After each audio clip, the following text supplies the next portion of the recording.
시청자 여러분 안녕하십니까. 돈이 되는 이슈, 돈 버는 정보와 함께하는 경제 인사이트 정철진입니다. 자동차와 반도체 수입품에 25% 관세를 부과하겠다라고 했던 트럼프 대통령. 당초 4월에서 한 달을 좀 당깁니다. 좀 더 빨리 시행하겠다 이렇게 전했었는데요.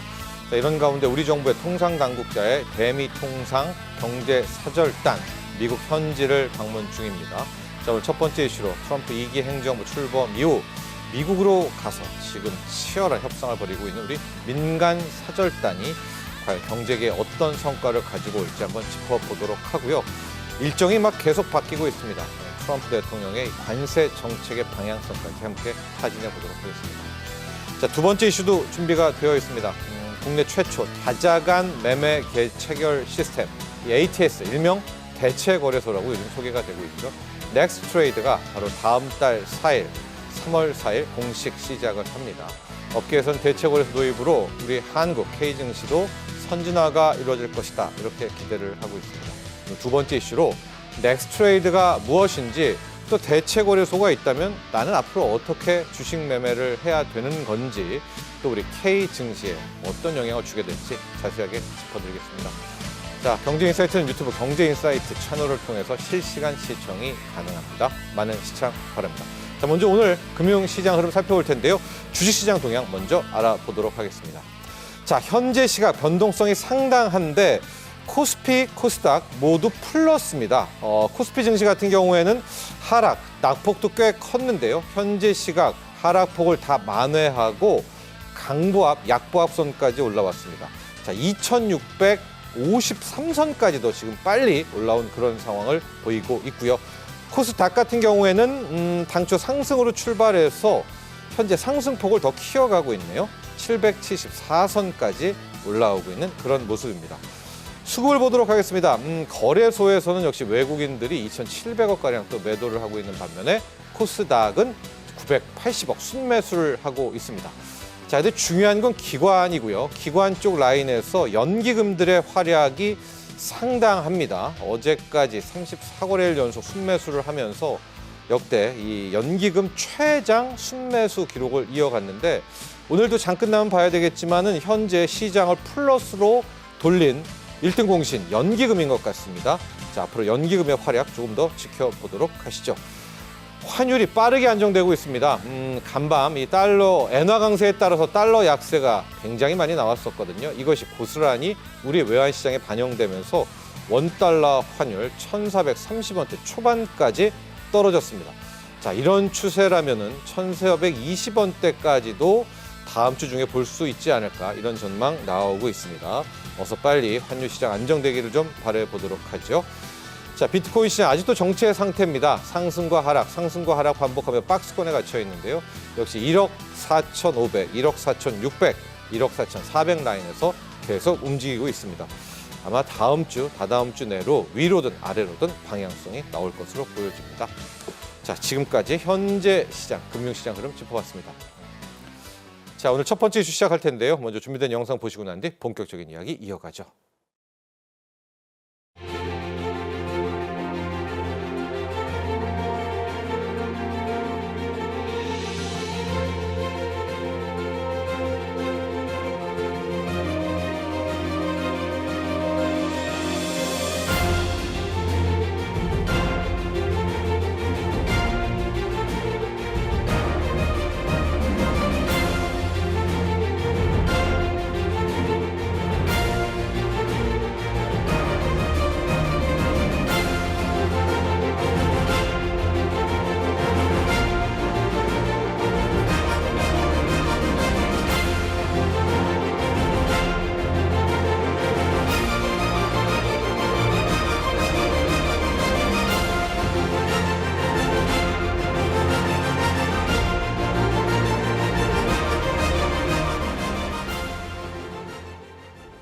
네, 트럼프 대통령 당초 이 자동차 품목에 대한 관세를 4월 2일께 내놓을 것이라고 밝혀왔지 않습니까? 자, 그런데 말을 좀 바꿔서 자동차 반도체 관세 좀 더 빨리 시행할 수도 있다, 이렇게 가능성 시사했습니다. 자, 트럼프의 관세 정책 매일매일 몇 시간 단위로 바뀌고 있습니다. 자, 이렇게 되니까 우리 정부 또 민간 기업들 입장에서는 긴장할 수밖에 없겠고요. 무엇보다 자동차와 반도체 쪽들 어떻게 대비해야 될지 또 귀추가 주목되고 있습니다. 현재 우리 관 쪽, 정부 쪽에서는 산업부 통상당국자와 또 미국으로 가서 어떤 해법 논의하고 있고 민간 라인에서는 민간 경제사절단을 만들어서 또 미국으로 향해 있습니다. 자, 어떤 것들 논의하게 될지 이 부분 자세하게 짚어보도록 하겠습니다. 권혁중 경제평론가 함께합니다. 안녕하십니까? 네, 안녕하십니까? 네. 이 얘기부터 하도록 하겠습니다. 원래 자동차 관세가 4월 2일로 알고 있는데 네. 뭐 시시각각으로 바뀌네요. 좀 당길 수 있다. 이것도 네. 이제 확정된 건 아니죠? 맞습니다. 또, 네. 예, 기존에 이제 트럼프 대통령이 어떤 얘기를 했냐면 자동차에 대해서는 네. 25% 관세율이 될 수 있다. 그 근처가 될 수 있다. 이렇게 표현하면서 4월 2일부터 적용할 수 있다라고 얘기를 했었습니다. 왜냐면 1일 만우절이어가지고. 맞습니다. 네, 네. 그리고 이제는 뭐 반도체라든지 아니면 의약품 같은 경우는 25%부터 갈 수 있다. 이런 얘기를 하면서 이거는 조금 관세 일정은 얘기하지 않았었죠. 그런데 최근에 트럼프 대통령이 사우디의 국부펀드 행사에 참석을 해서 이런 얘기를 합니다. 이 자동차라든지 관세에 대해서 4월 2일 이전에 한마디로 된 다음 달에 이제 논의될 수 있다라는 얘기를 하면서 시장에서는 이 목소리 때문에 그러면은 4월 2일이 아니라 이게 3월 내에서도 사실상 발표될 수가 있겠구나라고 지금 해석을 하고 있고요. 아, 예. 그러다 보니까 지금 우리나라의 정부라든지 각국 정부들의 발걸음이 더 빨라졌다라고 보시면 되겠습니다. 트럼프 대통령은 이런 얘기합니다. 결국에는 이런 관세로 인해서 미국 재무부에 수조 달러의 이익이 될 수 있다. 이런 얘기도 하면서 자국 내에 사실상 막대한 이익을 누릴 수 있다라고 이제 얘기를 하고 있고요.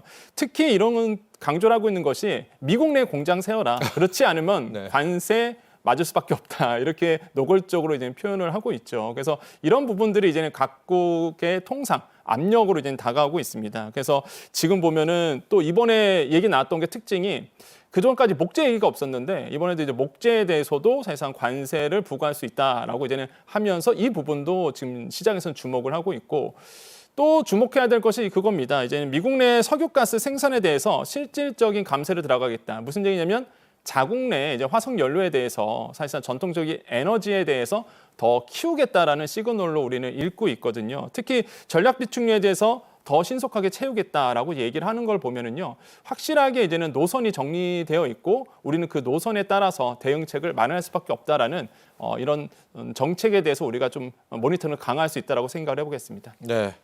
자, 우리 지금 정부 쪽 또 민간 기업 쪽도 이 트럼프 관세 정책에 대해서 발빠르게 대응하고 있습니다. 먼저 정부 쪽 살펴보도록 네. 할 텐데요.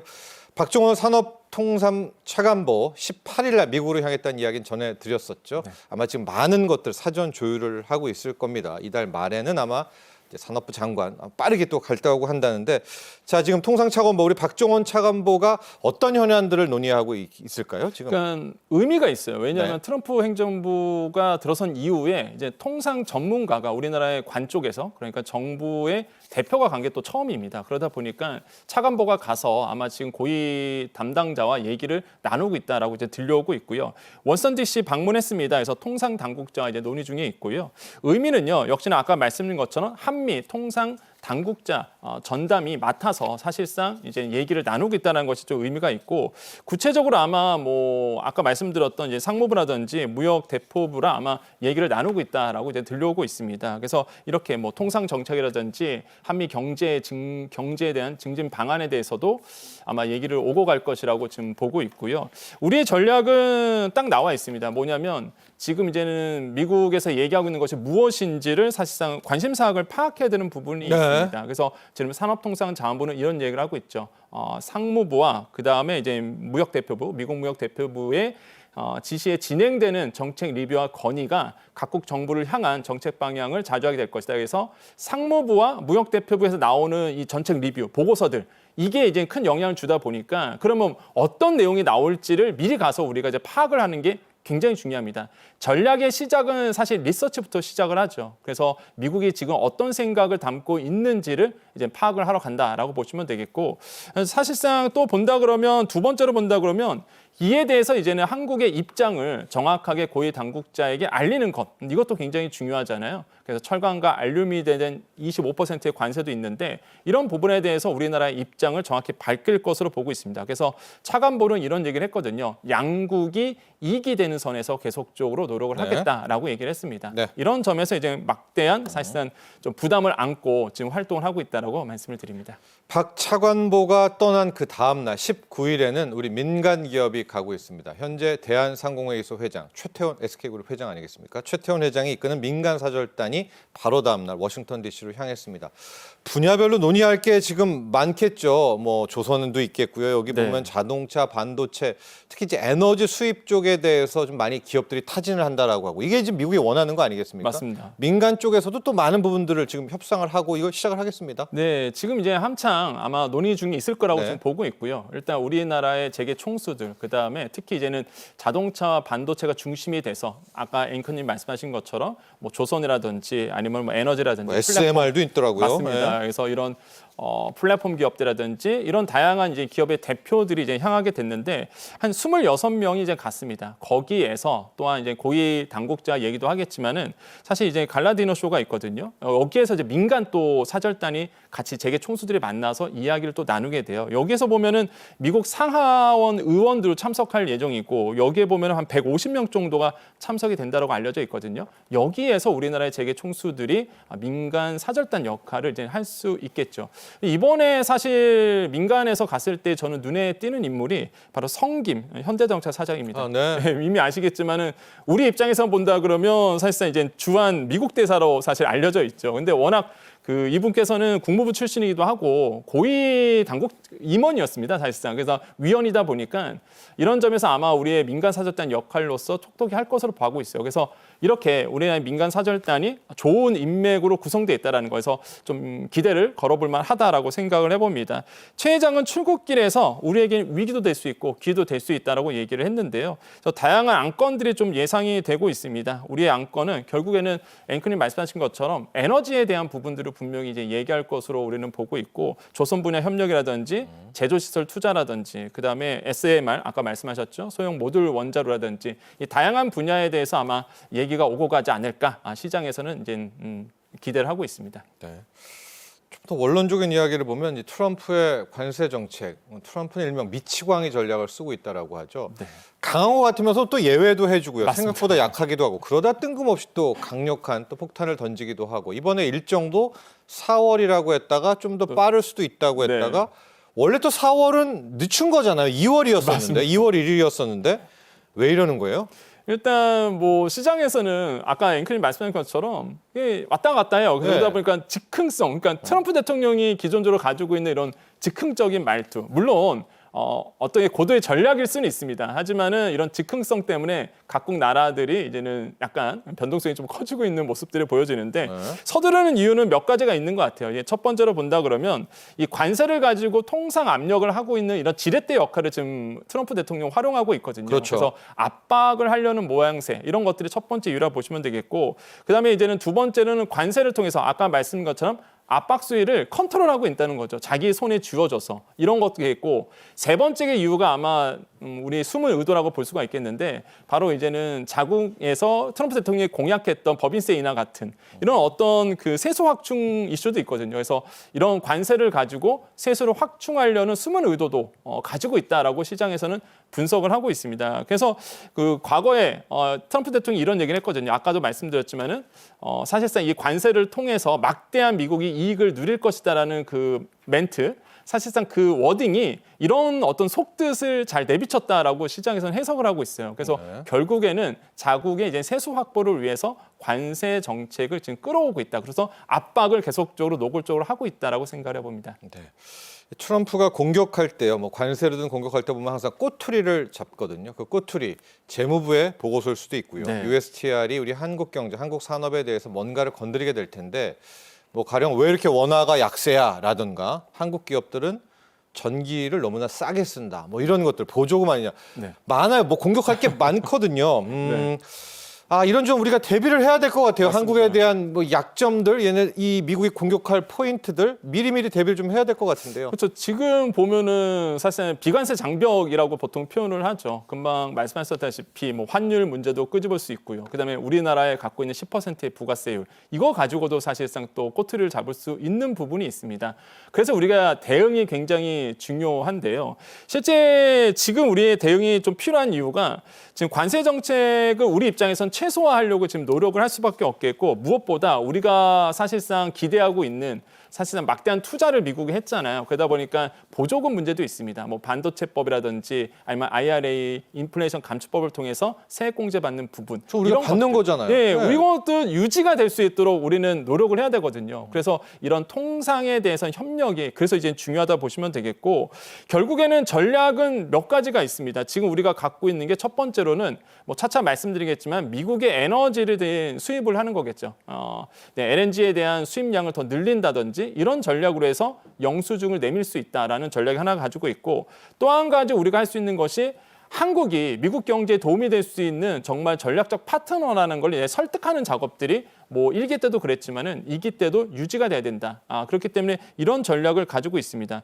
결국에는 우리가 안고 있는 또 숙제도 가지고 있죠. 이렇게 트럼프 대통령의 그 신행정부와 협력 기회를 극대화하는 것이 이제 우리 내부적으로 좀 필요하고요. 무엇보다 저는 통상 차관보가 얘기했던 부분이 와닿는데 그 어떤 거냐면 일관된 목소리를 내야 된다라는 거. 그러니까 어디서는 다른 목소리 내고 뭐 민관이 서로 다른 목소리를 내는 거 아니라 안정적이고 일관적인 톤으로 일관적인 우리나라의 입장을 밝혀주는 것. 이런 것들이 이제 굉장히 중요해 보이거든요. 이런 것들을 이제 해결하고자 지금 민관이 뭉쳤다라고 볼 수가 있겠습니다. 그래서 현재는 미국의 의도를 파악하는 단계이고요. 아마 이제 관세율이 정해지고 관세 시기가 확실히 정해지면 우리도 그거에 맞춰서 이제 대응 전략이 나올 것으로 보고 있습니다. 네, 트럼프의 25% 관세 일단 세 가지 분야입니다. 자동차, 반도체, 의약품인데 자동차 같은 경우에는 또 오늘 오전에 뭐 현대자동차가 GM이랑 협력하겠다 이렇게 또 해법을 네. 찾고 있고 반도체 25% 부과.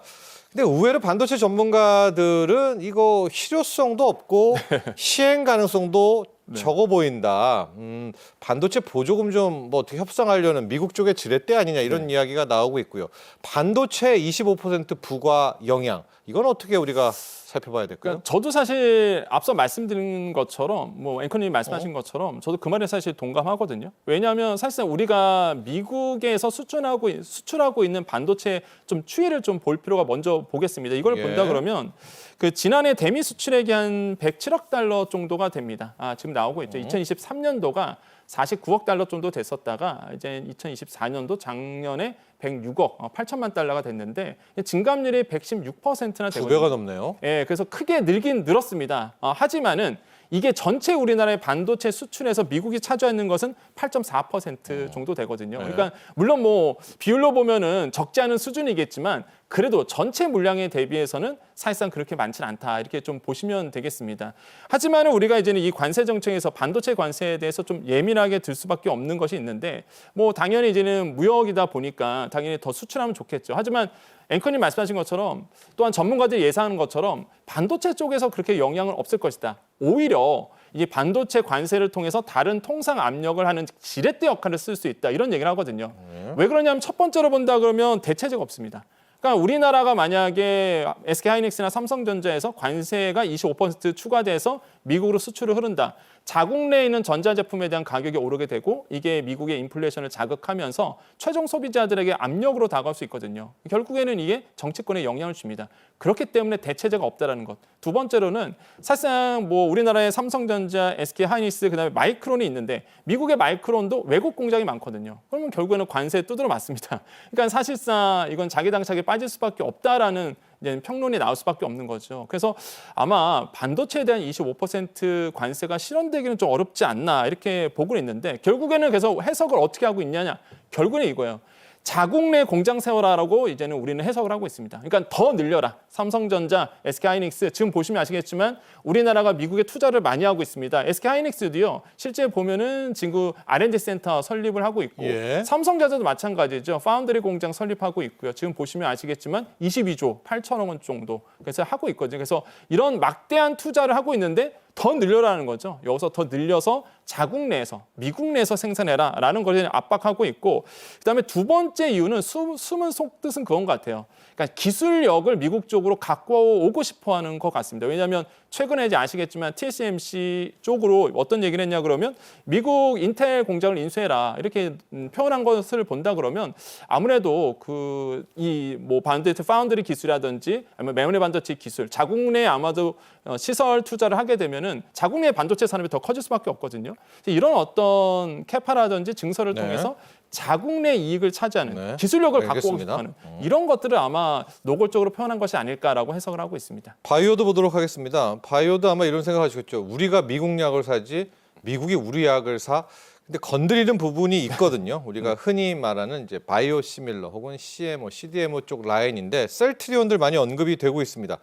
근데 이것도 여기에 관세를 부과한다? 네. 미국의 약품 가격 오를 텐데요. 네, 그러니까 이게 트럼프 대통령이 공약했던 것이 사실상 자국 내 의약품을 싸게 공급하겠다 이거였거든요. 네. 근데 만약에 의약품까지도 25% 관세를 한다라고 본다 그러면 당연히 이제 약제 가격이 올라갈 수밖에 없고 공약을 못 지키게 되겠죠. 그래서 과연 이것도 현실화될 수 있을까라고 이제 좀 의문점을 들고 있으나 현재 지금 진행 상황을 본다 그러면 일단 워딩 자료 자체적으로 본다 그러면 이제는 의약품도 사실상 관세를 책정하겠다라고 얘기한 상태거든요.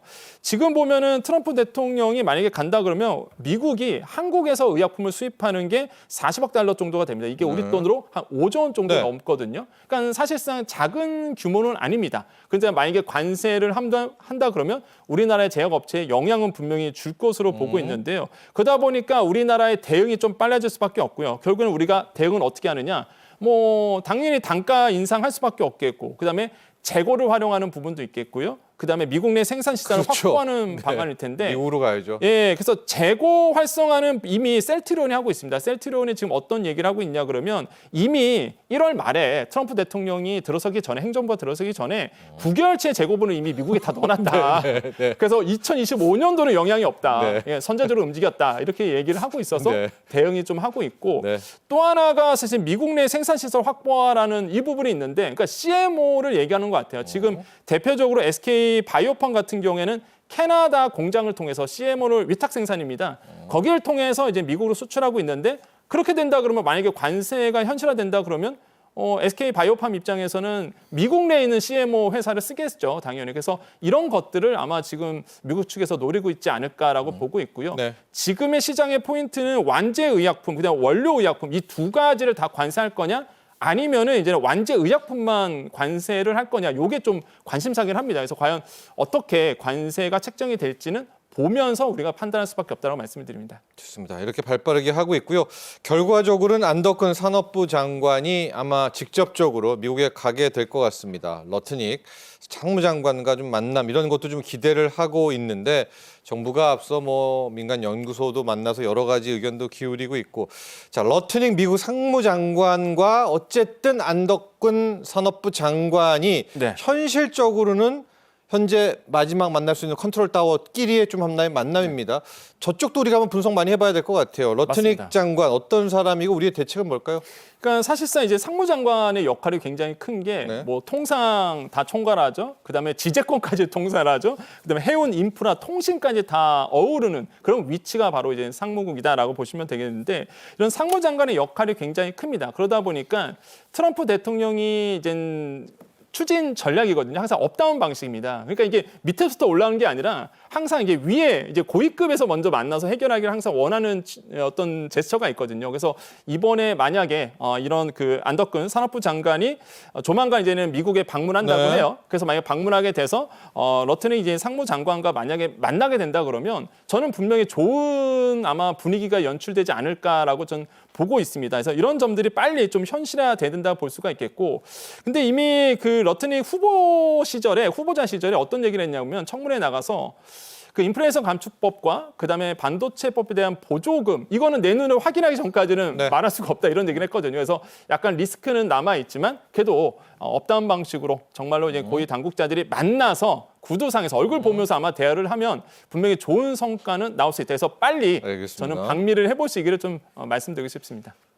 그리고 우리 국회의원들이 지난 10일에서 16일 또 미국을 방문했다라고 합니다. 근데 그때 미국 측에서 상당히 좀 구체적으로 LNG, 특히 알래스카산 LNG를 우리 한국이 사주고 특히 자기들이 앞으로 이제 엄청난 가스 개발하지 않습니까? 트럼프 시대에.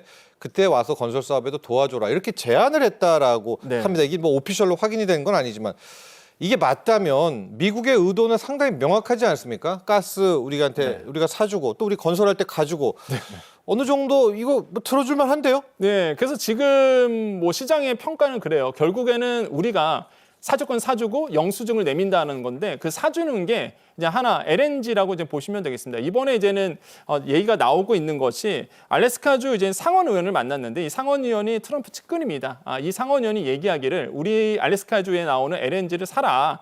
이렇게 노골적으로 표현했다고 하죠. 그래서 이 부분에 대해서 우리가 이제는 뭐 심각하게 고민을 하고 있다라고 보시면 되겠고 실제 트럼프 1기 때에 우리가 미국산 LNG를 엄청나게 많이 샀습니다.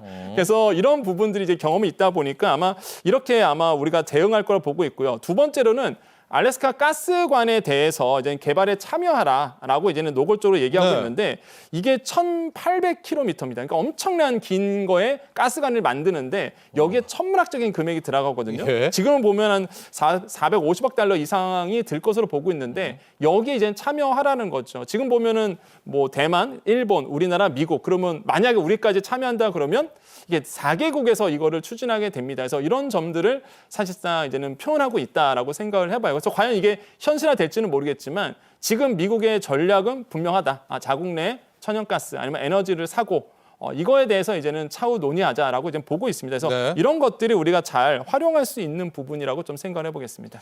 좋습니다. 자, 지금까지 도움 말씀 주신 권혁중 경제평론가 여기서 보내드리도록 하겠습니다. 오늘 감사합니다. 네, 감사합니다.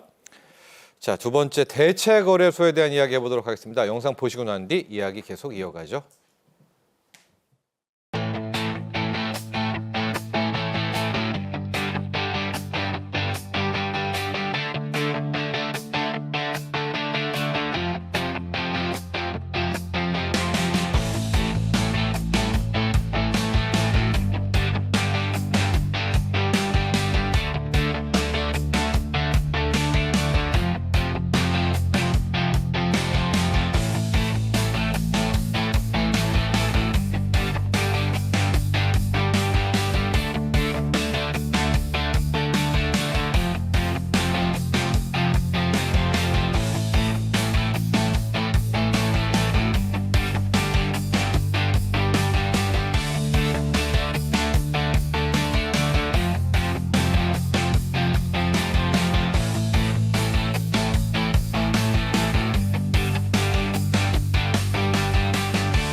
네, 얼마 남지 않았습니다. 다음 달 4일, 3월 4일부터 한국거래소와 함께 대체거래소인 넥스트레이더가 주식 운영을 함께 운영을 하게 됩니다.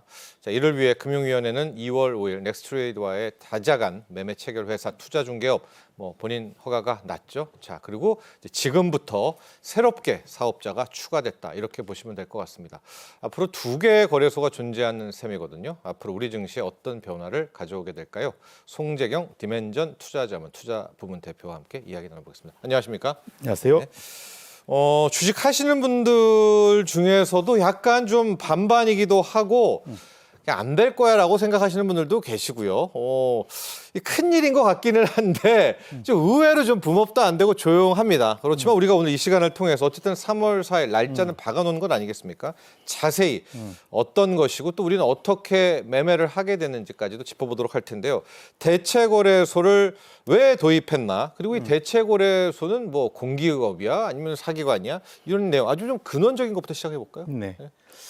우리가 사실 투자자들 입장에서는 거래소가 여러 개 있다는 게 이게 무슨 의미인지 헷갈릴 텐데 네.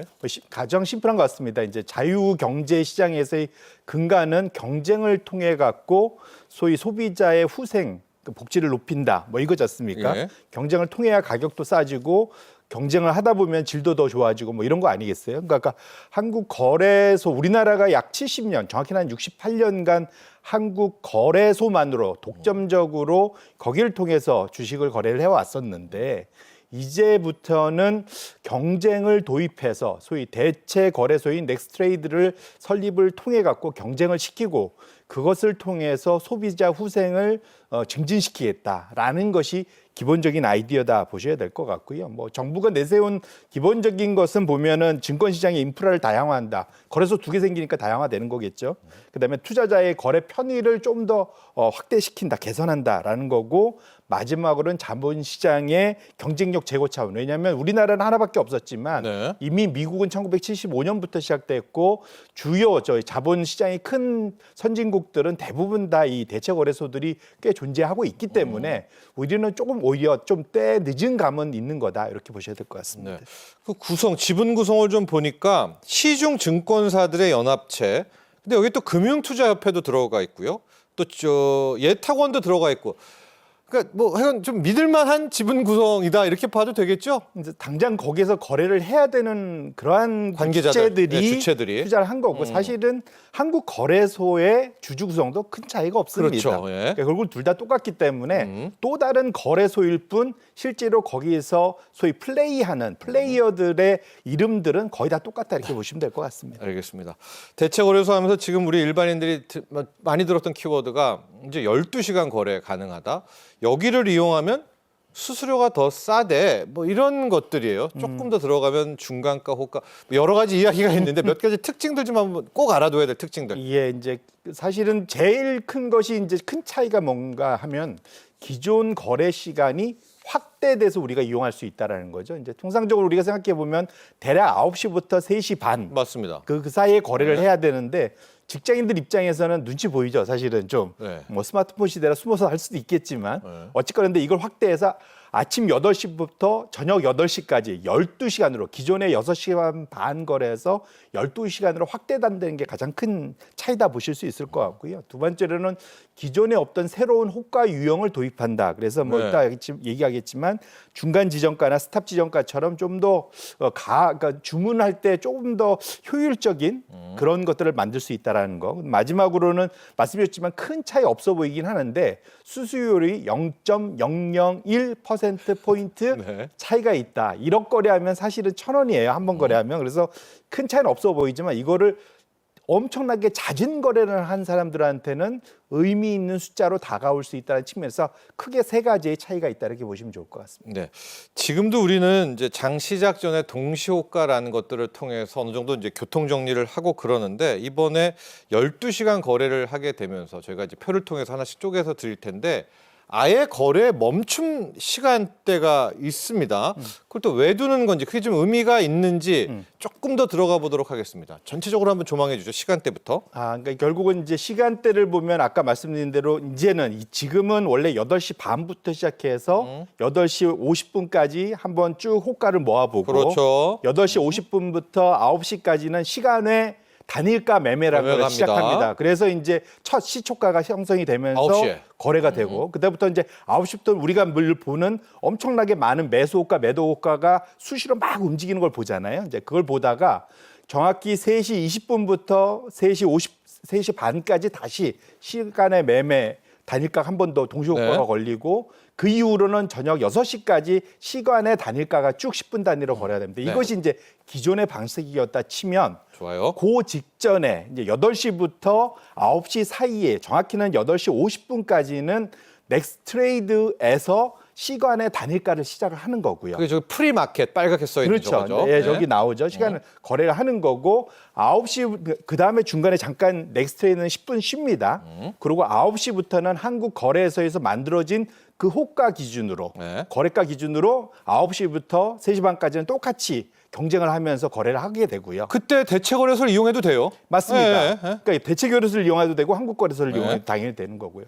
그 다음에는 한국 거래소는 뭐 기존 방식대로 6시까지 쭉 간다 보시면 좋을 것 같고 6시부터 8시까지는 다시 그러니까 넥스트 거래소를 통해서만 넥스트 트레이드를 통해서만 시간의 거래가 연장이 쭉 된다 보시면 좋을 것 같은데 네. 한 가지 차이점은 뭐냐면 확실히 한국 거래소에서와 시간외 단일가 거래를 할 때는 양쪽의 종목이 다르다는 겁니다. 그러니까 서로 헷갈리지 않게 하려고 네. 왜냐하면 혹시라도 시간의 단일가 거래에서 양쪽에 일물 이일가의 원칙이 아니라 그거죠. 일물 이가의 원칙이 발생할까봐 예. 한 물건에 대해서 서로 다른 가격이 동시에 발생할까봐 서로 아예 종목을 서로 달리하려고 좀 하고 있고요. 중간에 동시에 거래되는 그 시점 직전 8시 50분부터 10분간 3시 20분부터 3시 반까지 그 10분간은 넥스트레이드가 거래를 멈춥니다. 예. 그걸 통해서 혹시라도 발생할 수 있는 그러한 단일가 거래로 발생할 수 있는 일물 일가 원칙이 깨지는 걸 막으려고 잠시 멈춤 기능을 도입했다. 결론적으로는 기존의 한국 거래소를 이용하는 방식은 그대로고 다만 종목들이 넥스트레이드가 오면서 시간의 거래에서 좀 차이가 있을 수 있다는 걸 명심하면 좋을 것 같습니다. 자, 어떤 분은 이제 나는 넥스트레이드도 신청할래. 그래서 두 가지 다 하고 싶은 분도 계시겠고요. 또 어떤 분들은 나는 이거 헷갈려서 싫어. 기존대로 9시부터 3시 반까지만 하실 분도 계십니다. 근데 보통 우리가 다 증권사 HTS를 쓰잖아요. 네. 그럼 기존에 쓰는 그대로 해서 그냥 활용이 되는 건가요? 사실 투자자분들 입장에서는 별 차이를 못 느끼실 거예요.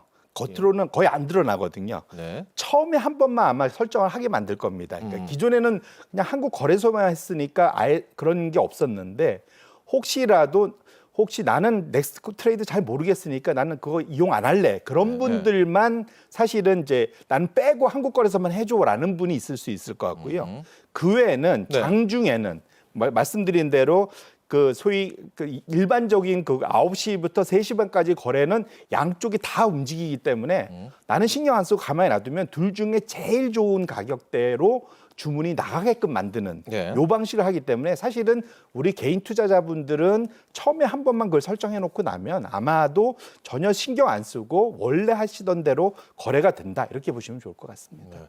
한국 거래소만 일단 운영을 하겠다라는 분들은 이제 끝났잖아요. 3시 반에. 그리고 장은 막 8시까지 돌아갔단 말입니다. 그리고 그 다음 날 아침에 8시부터 8시 50분까지 또 대체거래소로 돌아가요. 그러면은 내가 끝난 가격과 다르게 뭐 어마어마한 가격 변동이 있을 수가 있다면 그럼 이제 9시 땡 쳤을 때 가격은 어떻게 돼요? 이게 이제 그 다들 헷갈려 하시는데 예. 이게 시간의 단일가 거래라는 것과 우리가 일반적으로 장중에 보는 거래 두 개를 좀 구분해 놓고 보실 필요가 있는데 네. 쉽게 예를 들면 이렇습니다. 시간 외 단일가 거래는 주관식 문제고요. 평상시에 우리가 장중에 거래되는 건 객관식 문제입니다. 네. 무슨 말이냐면 우리가 장중에 보면 매수 호가, 매도 호가가 쫙 이어서 중간에 딱 만나잖아요. 우리가 보면서 여차하면 우리가 빨리 사고 싶으면 좀 더 비싸게 사고, 여차하면 내가 끝까지 참고 싶으면 싸게 팔고. 좀 싸게 팔고, 예. 이렇게 해야 거래가 빨리빨리 일어나는 건데 그거를 아까 객관식이라고 말씀드린 거는 매수와 매도 호가 창에 가격과 거기에 맞는 수량이 다 보이잖아요. 네. 그걸 보면서 거래하는 게 우리가 일반적으로 말하는 장중에 이제 객관식형이면 시간의 단일가라는 거는 주관식입니다. 우리가 네. 몰라요. 그러니까 내가 그냥 가격을 적어내는 겁니다. 근데 이때는 방식이 세 가지거든요. 기준이 있어야 될 거잖아요. 예를 들면 첫 번째로는 역시 거래를 해야 되니까 첫 번째는 가격이 제일 중요합니다. 비싸게 싼 사람이 거래가 먼저 돼야 되겠죠. 네. 첫 번째. 두 번째는 시간입니다. 같은 가격이면 시간이 먼저 된 사람들 것보다 빨리 체결해 준다. 마지막으로는 수량입니다. 앞에 가격과 시간이 다 같으면 마지막으로는 수량이 많은 사람 걸 먼저 체결해야 된다. 네. 요 세 가지를 갖고 그 10분 단위에 가격을 쭉 모아서 거래를 한다란 말이죠. 네. 문제는 아까 말씀드린 대로 그 삼성전자 예를 드셨는데 예를 들면 그 3시 반부터 시작되는 시간 외 거래에서 넥스트레이드하고 한국거래소에서 기존에는 한국거래소 삼성전자가 800종목 안에서 거래가 됐었다면 네, 그리고 끝났죠. 양쪽으로 네. 하면 사실은 여기서 한국거래소에는 시간의 거래를 빼고 네. 이쪽만 넥스트 거래소만 거래됩니다. 그러다가 받아갖고 8시 50분부터 9시 사이에 멈췄을 때 양쪽의 거래가 그때 한 번의 주관식 문제로 다시 가격이 형성이 되는 거죠. 그러니까 연결이 흐름이 뭔가 큰 문제 없이 양쪽에서 일물 이가가 안 생기고 일가가 생기게끔 유지되면서 딱 연결되게끔 만들어서 큰 문제 없이 연동된다 이렇게 보시면 될 것 같습니다. 그러니까 앞으로 나는 기존의 거래소만 하고 싶어. 그냥 대체 거래소 안 할 분들도 8시 50분에서 9시를 그냥 딱 끊어버리기 때문에 큰 왜곡 없이 다시 9시에 그냥 하시면 된다. 맞습니다. 그렇게 이해를 하시면 되겠고요. 근데 나는 밤새 일어나는 그 변동성 다 하고 싶어. 막 아침에도 8시부터 하고 싶어 하시는 분은 신청 한 번만 하면 그렇죠. 나의 HTS로 또 매매가 된다. 근데 뭐 제가 이제 굳이 말씀드리고 싶은 거는 이 시간의 단일가라는 거는 거래가 만만치가 않거든요. 유동성이 아무래도 좀 떨어집니다. 네. 그러다 보니까 그쪽에서 폭발적인 거래가 일어나긴 어렵기 때문에 일반적으로 소위 우리 개인 투자자분들 그렇게 엄청나게 단가에 민감하지 않는다고 한다면 장중에 주고 거래를 하는 것이 여러모로 사실은 개인 투자자한테는 좀 유리하다 이렇게 말씀드리겠습니다. 좋습니다. 이번에 새로 나온 것이 우리가 아는 것은 지정가 뭐 거래 아니면은 뭐 시장가 거래 뭐 이렇게 돼 있는데요. 중간가 호가, 스탑 지정가 호가 뭐 이런 말들이 용어들이 있습니다. 참 어렵죠. 네네. 이거. 예, 근데 중간가 호가. 기본적으로는 이제 사실은 우리가 알고 있는 것은 시장가와 지정가 딱 두 가지입니다. 그러니까 시장가라는 건 그냥 현재 가격 거래되는 걸 사줘 이게 이제 시장가고 지정가는 총 한 네 가지인데 일반, 최우선, 최유리, 조건부 뭐 내가 이렇게 정해요. 한 네 가지 정도. 그래서 이제 총 5가지의 유형이 있었다면 새롭게 2가지가 더 들어오는 겁니다. 그게 이제 중간가 호가라는 건데 매수 매도 중에 좀 중간쯤 만나서 거래가 상대적으로 유리하게끔 만드는 거. 그러니까 원래 내가 살려던 가격보다 조금 더 높게 또는 팔려던 가격보다 조금 낮게 이렇게 하면은 중간에 만나면 거래가 좀 더 활발해질 거잖아요. 이게 이제 중간가 호가를 자동적으로 처리해 주는 방식을 이번에 새롭게 도입하는 거예요. 원래 선물 옵션 거래는 이런 게 있었는데 네네. 이 주식시장이나 이런 쪽도 이제 들어온다 보시면 좋을 것 같고 스탑 지정가 호가라는 거는 말씀드린 대로 어떤 추세가 쭉 있다면 예. 내려오는 추세라고 보면 이해하기 쉬울 것 같은데 가격이 내가 생각한 것보다 빨리 내가 못 보고 있을 때 쭉 빠질 수가 있잖아요. 그러면 내가 원할 때 못 팔 수가 있지 않습니까? 그럼 내가 스탑 지정가를 정해놓으면 그거보다 살짝 높은 데에서 지정가 거래가 돼서 혹여나 내가 스탑 로스, 손절을 못하는 걸 미연에 방지할 수 있는 호가 전략이다 이렇게 보시면 좋을 것 같아요. 그러니까 네. 살 때도 이게 너무 빨리 올라서 내가 못 살 수도 있잖아요. 그러면 내가 원래 지정해 놓은 것보다 조금 더 높은 가격에서 사서 내가 원하는 수량을 가져갈 수 있게끔. 그러니까 내려갈 때는 조금 그러니까 좀 더 싸게, 올라갈 때는 좀 더 비싸게 사면서 원하는 수량을 가져갈 수 있게끔 하는 이러한 투자 전략을 구상할 수 있게끔. 이렇게 만드는 것이 2가지 새로운 호가 방식이다 이렇게 보시면 좋을 것 같습니다. 좋습니다. 아마 주식을 해보신 분들은 알겠지만은 나는 막 올라갔을 때 저 정도 가격이라면은 올라갔을 땐 나는 받고 싶어라고 해서 미리 높은 가격에다가 걸어놓는 건 안 됩니다. 왜냐하면 거의 체결돼 버리니까. 근데 이번에 새로운 방식은 마치 선물 옵션처럼 거기에다가 딱 파킹을 해두고 혹은 떨어질 때요, 딱 파는 거 사는 거를 해가지고 중간에 내가 이 스탑 지정을 걸어서 이 스탑 주주 매매를 걸게 된다면 막 올랐을 때 고가격을 터치하는 순간 매수를 이제 하게 되는 또 그런 방식도 함께 존재한다. 뭐 여러모로 그냥 평범하게 투자하시는 분들은 또 그냥 관심 없어도 맞죠? 되겠죠. 맞습니다. 기존대로 네, 그냥 네. 하시면 네, 맞습니다. 큰 문제는 없고 수수료가 싸다 자꾸 언급이 되는데 맞습니까? 많이 저렴합니까? 많이는 이제 그 어떤 분이냐에 따라서 다를 것 같은데요. 네. 기존으로 보시면 이제 오프라인 거래, 이제 소위 전화로 이제 소위 그 증권 직원한테 이거 사줘 팔아줘 하는 건 이제 오프라인이라고 하거든요.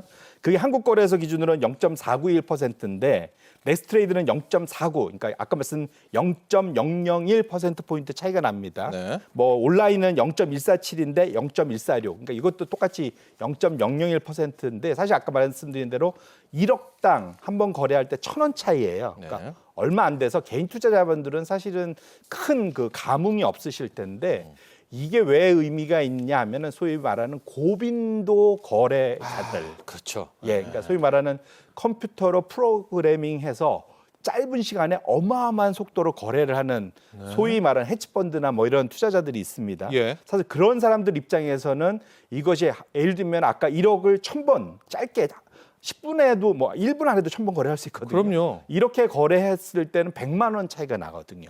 1,000번이면 예. 이렇게 되면 그러면 좀 의미가 있어질 거잖아요. 그래서 이 소위 고빈도 투자자들한테는 이 0.001%가 확실히 거래소에서 거래하는 것보다는 넥스트레이드에서 거래하는 것이 비용 절감 측면에서는 의미가 있기 때문에 이것의 의미는 결국은 고빈도 투자자들한테 조금 더 영향력이 있을 것이다 이렇게 보셔야 될 것 같습니다. 시작이 근데 많지가 않습니다. 앞으로 종목 약간 아웃라인들 로드맵 좀 그려주시죠. 10개로 출발을 하네요. 예, 아마 여러 가지 좀 보려는 건가요? 맞습니다. 아무래도 그러니까 이게 혹시라도 처음 하는 거니까 실수가 있으면 안 되잖아요. 거래사고 있으면 안 되다 보니까 이게 소위 점진적, 정확한 표현은 점진적입니다. 그래서 첫 주에는 10개 종목, 그 다음에 3주차에는 100개 늘려서 110개. 그 다음에 410개, 800개까지 이렇게 쭉 늘어나는데 지금 나와 있는 종목들 보시면 이게 처음 10종목이 코스피의 S-오일부터 코롱인더, 코스닥의 YG부터 골프전까지인데 네. 대략적으로 보면은 거래가 막 폭발적으로 변동성이 엄청 많고 이렇지 않은 종목들로 좀 선정을 해서 해보자. 초기 한 2주 동안 거래의 안정성을 좀 찾아보려고 다른 측면에서 보시면 좋을 거고 이것이 순차적으로 늘어서 결국은 코스닥 150, 그러니까 코스피 200, 코스닥 150 다 포함해서 총 한 800종목까지 늘어가는 건다. 이렇게 보시면 좋을 것 같습니다. 4월부터는 800개로 네. 늘어난다. 이제 10개로 시작해서 800개. 꼭 알아둬야 될 용어 하나가 있습니다. SOR. SOR 정도는 반드시 알아야 된다. 뭐 이런 보도도 많이 있는데 SOR 한번 설명해 주시죠. SOR. 예, 근데 이게 또 투자자분들이 아까 말씀드린 대로 한 번만 선정해 놓으면 그 다음부터는 거래가 어디로 가는지 잘 모를 거라고 말씀드렸잖아요. 둘 다 하겠다는 분들. 그러니까 네. 왜냐하면 이게 이런 겁니다. 혹시라도 증권사 입장에서는 거래가 체결돼서 돈 버는 게 목표가 돼갖고 조금 지금 호가가 조금 높더라도 넥스트레이드 아니고 거래소에서 거래 체결되게끔 만들 수도 있잖아요. 그렇죠. 이런 이제 장난을 네. 칠 수 있는데 그래서 이것을 막기 위해서 최선 집행 의무란 걸 먼저 하게끔 만들었고요. 이거를 기준을 마련한 다음에 이거를 실제로 물리적으로 시스템에서 구현한 것이 말씀 주셨던 SOR 자동 주문 전송 시스템이라는 걸 만드는데 결론적으로 투자자분들은 신경 하나도 안 쓰셔도 될 것 같고요. 지금 현재 한국거래소와 넥스트레이드에서 동시 거래가 있을 때 제일 투자자가 낸 주문에 제일 적합한 쪽으로 거래가 주문이 나가게끔 만들어내는 것이 SOR 주문 시스템이다. 이렇게 보시면 좋을 것 같습니다. 그렇습니다. 계속 말씀드리지만은 그냥 개인 투자자들은 본인의 HTS에서 거래를 하면 가장 유리한 거래 조건으로 하도록 이제 규제와 의무와 시스템까지 준비를 했고요. 끝으로 앞서서 이제 대체거래소가 초단타 거래를 하는 쪽에서는 유리하다 이야기를 해주셨잖아요. 그러면 다 일로 몰리겠으니까 우리 일반 개인분들은 난 저판에 가지 말아야지. 당국에서 그래서 초단타 쪽 거래 쪽은 따로 좀 관리를 한다고 합니다. 그렇죠? 네. 맞습니다. 그래서 안 그래도 좀 시타델이라는 해외 증권사한테 지금 그 과징금을 추정했던 그런 사례도 있지 않습니까? 그러다 보니까 그 이후부터 2023년부터 우리나라 금융당국은 해외 이런 폭발적으로 고빈도 거래하는 증권사들은 사전에 등록을 하게 합니다. 그래서 아마 이번에도 똑같이 등록을 받을 거고요. 양지로 끌어내네요. 그렇죠. 네. 등록을 받고 그 다음에 거래하는 과정을 훨씬 더 이제 좀 모니터링을 하겠다는 의미죠. 그래서 결론적으로는 우려 걱정은 분명 있긴 하지만 결국은 규제를 사전적으로 촘촘하게 관리를 한다면 우려하는 그러한 불공정 관행 거래가 아예 미연에 방지되도록 하면서 우리 투자자들한테 수수료 절감 기회를 준다는 측면에서는 꼭 좀 잘 관리가 됐으면 좋겠다 이렇게 말씀드립니다. 그렇습니다. 그러니까 이게 숨어서 할 수가 많으니까 아예 판을 걸어서 등록을 해라. 등록을 하고 좀 보면은 이 친구들이 이렇게 또 뭐 왜곡을 한다든가 뭐 이런 효과를 볼 수가 있으니까요. 넥스트레이드에 대한 대체거래소에 대해서 이게 너무나 또 이런 초단타 판이 되지 않느냐 이런 우려는 또 많이 당국도 신경을 쓰고 있다. 이렇게 정도로 이해하시면 될 것 같습니다. 자, 도움 말씀 주신 송재경 디멘전 투자부문 대표와 함께했습니다. 오늘 감사합니다. 네, 맞습니다. 자, 경제인사이트 오늘 준비한 소식은 여기까지입니다. 3월이 곧 다가오고 있는데 하지만 여전히 찬바람이 매섭습니다. 다가오는 주말에도 이 강추위는 여전하다고 하거든요. 건조특보까지 내려져 있어서 건강과 안전 각별히 유의하시기 바랍니다. 오늘 여기서 인사드리겠습니다. 월요일, 다음 주 월요일 오후 3시에 여러분 다시 찾아뵙죠. 시청자 여러분 감사합니다.